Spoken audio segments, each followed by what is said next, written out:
Becky and I'm in downtown Castle Rock today at Salt Meat Market with the owner and local mama of three, Jordan Hinton. Come with me.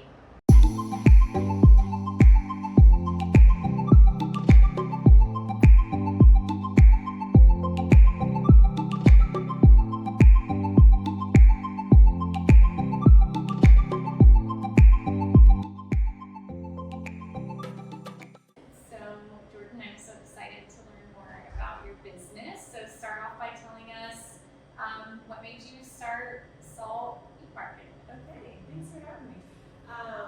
We live on a farm out near Elizabeth, and we raise pigs. And my husband helps a lot of local 4-H and FFA kids with their raising animals, and then they show them at the county fair. And so we've always had a little extra on the side, so we can have pork for ourselves and sell pork to our friends. And decided to open our own storefront here, and downtown Castle Rock was the perfect place to do that. Great. Well, I feel like downtown Castle Rock and just Castle Rock in general has a really big need for a meat market, a local butcher.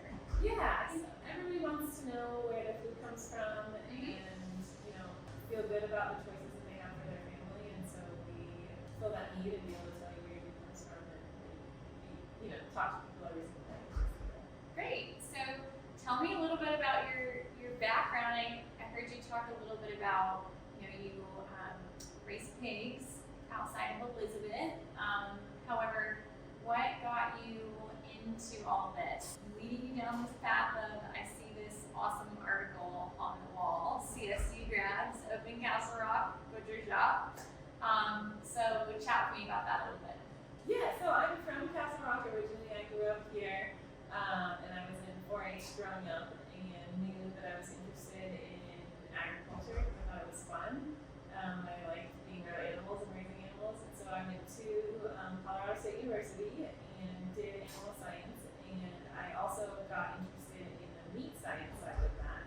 And was able to help in the meat lab that they have there and learn about meat and do meat judging and all these kind of things that nobody's ever heard of. So you're not just a hobbyist. This was a passion of yours for a long time, and you did college for this. So so I went to stay for grad school at CSU and majored in meat science. I got a master's in meat science. And then since then, I kind of did a couple different career paths. I spent a number of years doing third-party certifications, so all the different claims that you see on the packages, whether it's natural or non-hormones or organic, non-GMO, stuff like that. I did a lot of those different certification programs for a company also here in town.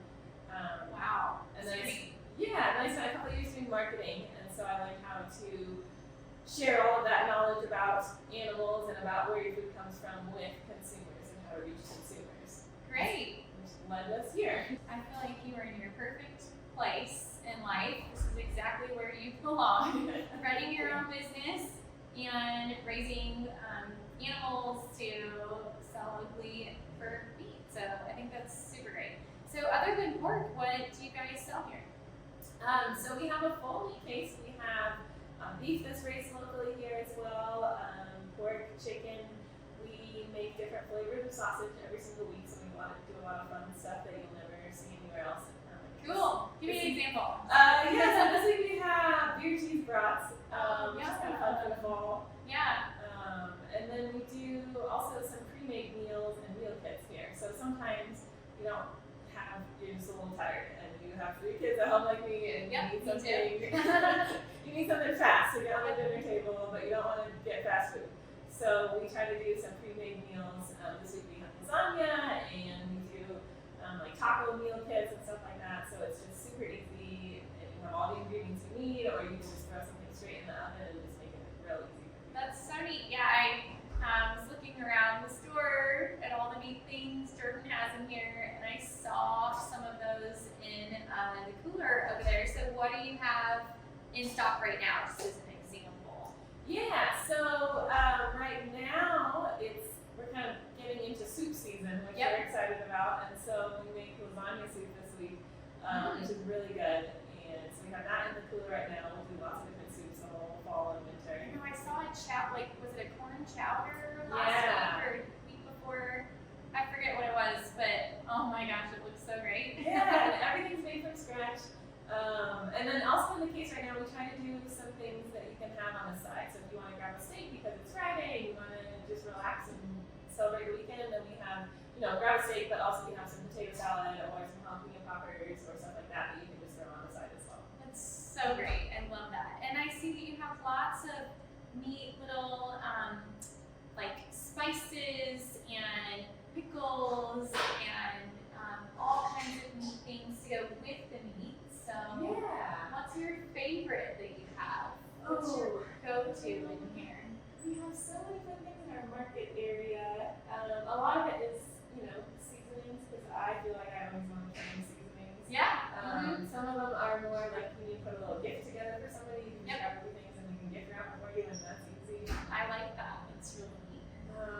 Some of my favorite ones are made here locally in Colorado too. I think like right next to is this green chili hot sauce, Yeah. which is made in Denver and The real dill, D-I-L-L, real deal. yeah, they're a small company as well, and they are doing really good stuff.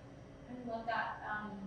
My go-to seasoning that I feel like I put on absolutely everything, green beans, hamburgers, steaks, ribs, whatever, is that Meat Church seasoning. Yeah, those are the best ones. The Meat Church honey hog barbecue.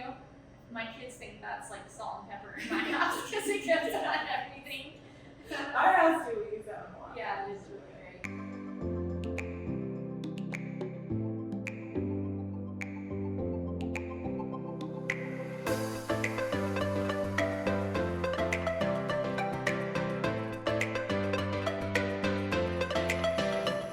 Jordan, I was on your Instagram page the other day and I saw these really neat charcuterie cups that you were making for an event in Parker. Yes. So you guys also do catering as well as lunch. So talk to us more about those things. Yeah, so we do catering. We do, sometimes it's more of charcuterie, which is so fun. It's like a fun little appetizer or snacks, or it can be a whole meal. We also do catering, like full barbecue meals. We're getting ready to do one of those this weekend. And then the other thing that we have a lot of is lunch, Yes. which we started out, we have a very small sandwich menu, and so we have a couple that are kind of everyone's favorites that we keep on the menu all the time. And then we have a couple of specials that we come up with fun new ideas or things that we've seen on the internet and that we want to try ourselves. And so we have a couple that we rotate out every few weeks or so. We do a new specialty sandwich. Great. Yeah. I've actually had this one, the Signature Club. It's so good. I haven't tried any of the other ones, but they all look delicious. I follow you guys on Instagram, which, by the way, share with us how to follow you. Where are you on Instagram, Facebook, and how do we follow you? Yeah. So Instagram's probably the best. It's at Salt Meat Market, and we try to post what we're making that day. We always post new sandwiches, what meals we have going on, and then we're on Facebook as well, Salt Meat Market. So you can follow us there and get caught up on all the things.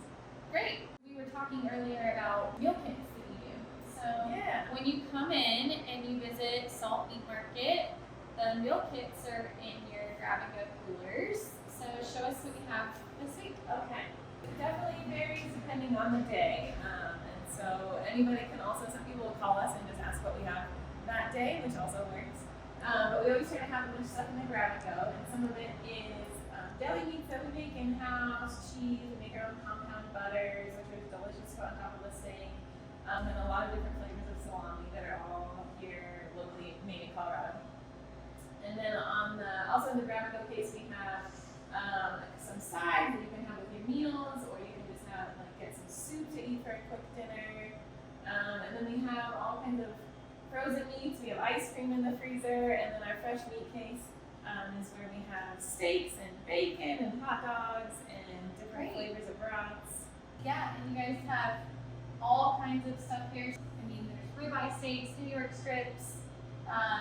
You've got roast in here, Wagyu beef. For those of you that don't know, I will let Jordan explain to you what makes Wagyu beef so special. Yeah, so it's a breed of cattle that's originally from in Japan it's called Kobe beef, and then in America it's called Wagyu, and it's the same breed of cattle made, over generations, and it has a lot of marbling in the beef, and so it's just like off the charts, like so delicious. If you want something for a special occasion or a birthday, then you should definitely get a Wagyu steak. Just try it. So great, so juicy.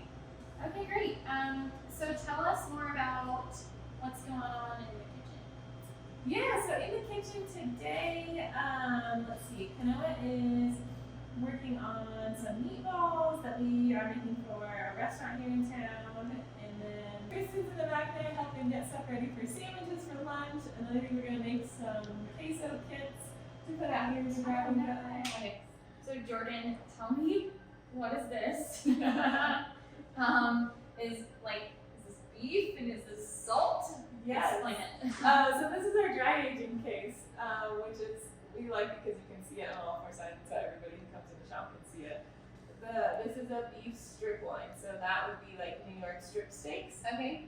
Eventually it'll be New York strip steaks when we cut them. Mm-hmm. And it's sitting on a Himalayan salt blocks. Okay. And so it's going to be in there for about a month. We put that one in about a couple weeks ago. Yeah. So it's been there for a couple weeks. It's going to sit for another couple weeks, and then we'll pull it out and we'll trim the whole thing up. Basically, trim off everything on the outside that's kind of like dark, where it's kind of dried out a little bit. Yep. And then on the inside, it's going to be a nice kind of deep red color. And the dry aging process makes the beef more tender. And Okay. it adds a little bit of flavor because some of the moisture has evaporated, and the flavor is more intensified. Great. Okay. And then that leads me to my next question. So these are salt blocks, and your business is called Salt. Yes. So elaborate more on the obsession with salt. So you add salt to any kind of food to bring out the best flavors in that food, and that's what we want to do here in our community. And Council Rock is going to bring out the best of the town and the community, the people we interact with every day, and the farmers and ranchers that we partner with as well. I love that. I never would have guessed that. So cool. Well, thank you so much for chatting with us today, Jordan. I've had a blast. I've learned a lot, and I can't wait to use you to cater for our next event. Thank you. Thanks.